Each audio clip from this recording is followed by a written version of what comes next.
because I am live here. It is a beautiful day in Mount Shasta City, and I am happy to be with you. I apologize about this guy that's um, like using a blower to blow up the back of his truck randomly at the city park here.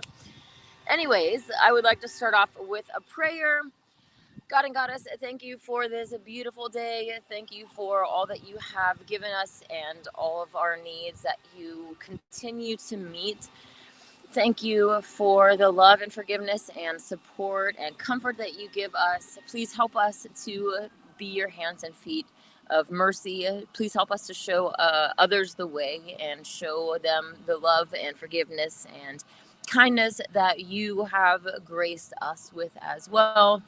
Please help us to forgive others as we know that they are not perfect. And please help others to forgive us as well as we try to continue to work on ourselves and become the best versions of ourselves possible. Please continue to guide and lead us and help show us the way so that we can help others as well. Amen. So today I do want to keep it short and sweet because I'm preparing for the full moon. Hopefully you can hear me okay over this guy's rambunctious behavior. Don't even know what's going on over there. Okay. So today is Family Day. How can we hope for peace between nations if we have not peace within our own family? Yea, work for peace in the world, but do not neglect peace within the family. And your family is not only those related by blood, but all the groups to which you belong and all the people with whom you live and work. Therefore, at midday of the third day, contemplate peace with the family. Yea, speak these words. And you're invited to speak these as well. Our God and Goddess, immanent and transcendent, send to all your angel of peace. To my family and friends, send your angel of love. I love these meditations, and what just popped into my mind was that next time I will put the words on the screen so that you can actually follow along and pray them for yourself. They have definitely been helping me.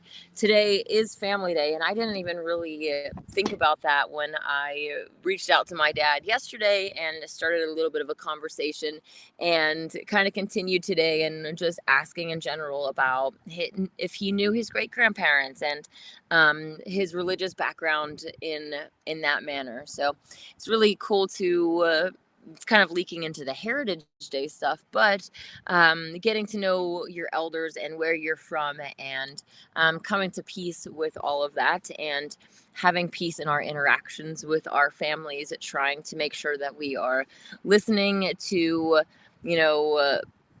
not listening just to say back as soon as we can whatever we have in our mind, but really listening to understand and to respond with compassion and love.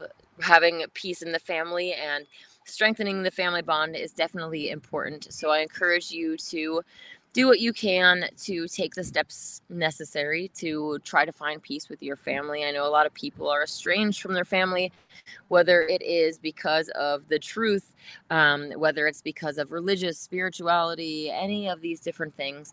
It can be really hard to navigate these family situations, but the Megillah has definitely been really inspirational to me, and talking about essentially wisdom, the ultimate wisdom, giving the final nod to love and having love be what has the final say rather than you're right, you're wrong, on any of these different topics.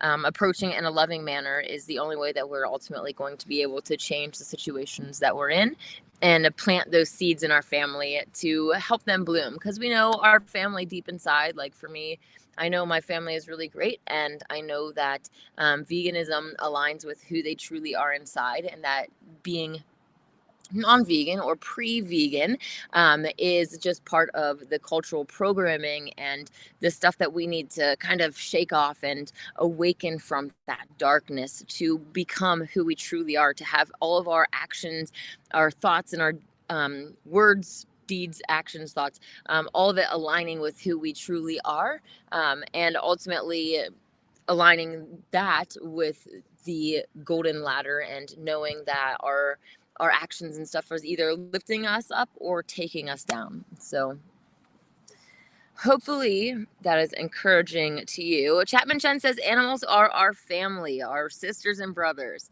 For both animals and humans are co-creators from God, by God, and of God. Exactly. So many people don't recognize the fact that they are our brothers and sisters. So they are definitely included in Family Day, and how we treat them is so important. Veganism really is the only way, especially in this world that we're in.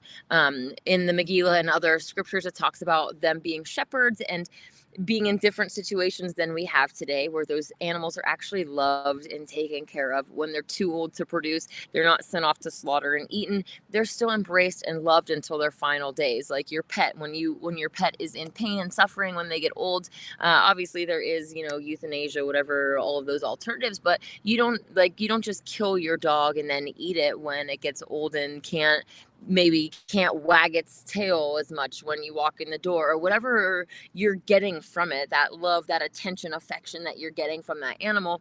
When it's your pet, you don't just turn your back on them and then kill them whenever that feeling goes away.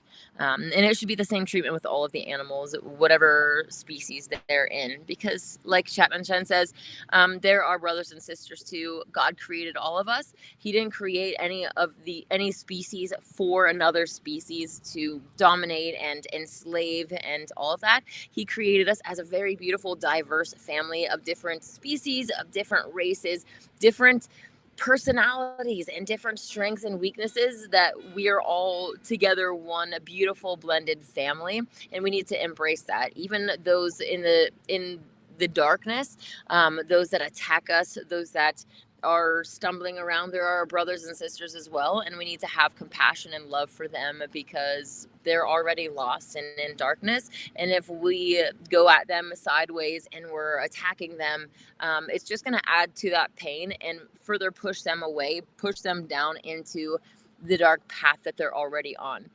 So finding effective and loving ways to deal with people in our family, that's not just our own physical flesh and blood, but the people that we work with, the people that we live with, the people that we're in community with. It's really important to do different things to find peace in those manners. And again, it keeps coming back to having that peace within yourself, so that you can take that peace to the other relationships, because you're the common denominator between all of these relationships. And if you keep having relationships that are full of drama and chaos and combativeness and just disharmony, you should probably look at yourself first and foremost and see how you are feeding into that and into those interactions. Becoming self-aware is really, really important, because we all have problems. We all have ways that we have fallen, and we can help pick ourselves up by looking in the mirror and being and seeing all the patterns that we have throughout our lives, and then really growing from it. That's where true intelligence is. So not just intelligence, but the spirituality, right? You can sit there and quote scriptures, and you can do readings all day long and do whatever you want. But if you're not actually doing the inner work and having that peace and the outer transformation that's visible to other people that are around you, if people aren't noticing that you're changing, then you're kind of wasting your time.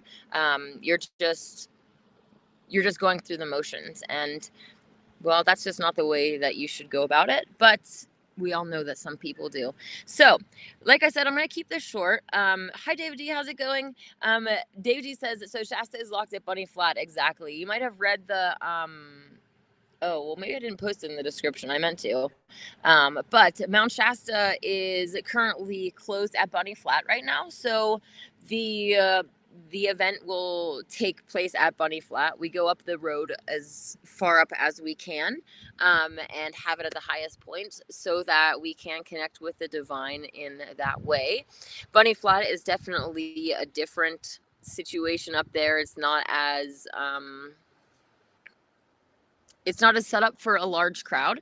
So that does kind of make me expect less people to be there, which I kind of feel like the powers that be knew what was in the works for this event and wanted that to happen. They say that Panther Meadows is too wet right now. And if they allow people to go up there, then they're going to trample it and basically destroy it, which does happen. People do when they unleash the hounds and let people go up to Mount Shasta, they host events there and do all sorts of things. You can't get people to potentially stay on pathways, right? They want to deviate to get their pretty picture or whatever.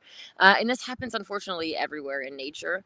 And yeah, it's really sad that our freedoms are restricted because people want to destroy things. But I also acknowledge that regardless of people destroying things, the powers that be want to restrict our freedoms as well. So there's two different things, but feeding into each other, unfortunately.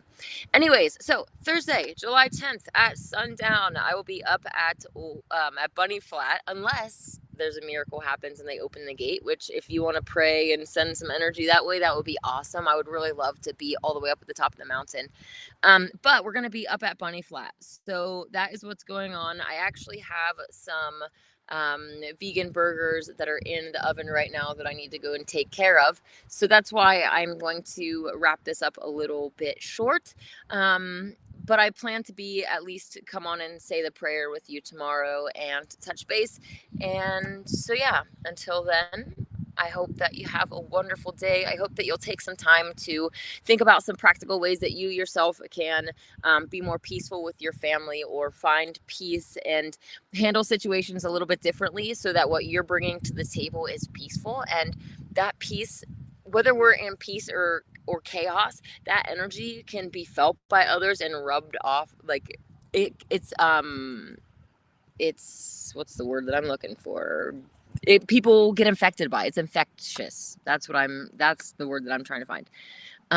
So yeah, if we can bring that joy and peace and love and happiness and, try to have that high vibration everywhere we go, people are going to notice and it's going to start changing situations for us for the better. And then people are going to be like, why are you so peaceful? And then you can say, oh, I do these peace contemplations. And like, it'll open all these doors about talking about God and goddess and how your life has been changed through these things. So I definitely encourage everybody to do that. It is part of my holy work to share with you on the spiritual level and encourage you to become the best version of yourself possible. Ultimately, because when we change ourselves, it'll change the world around us. So that being said, I hope that you have a wonderful day. May God and the goddess bless you.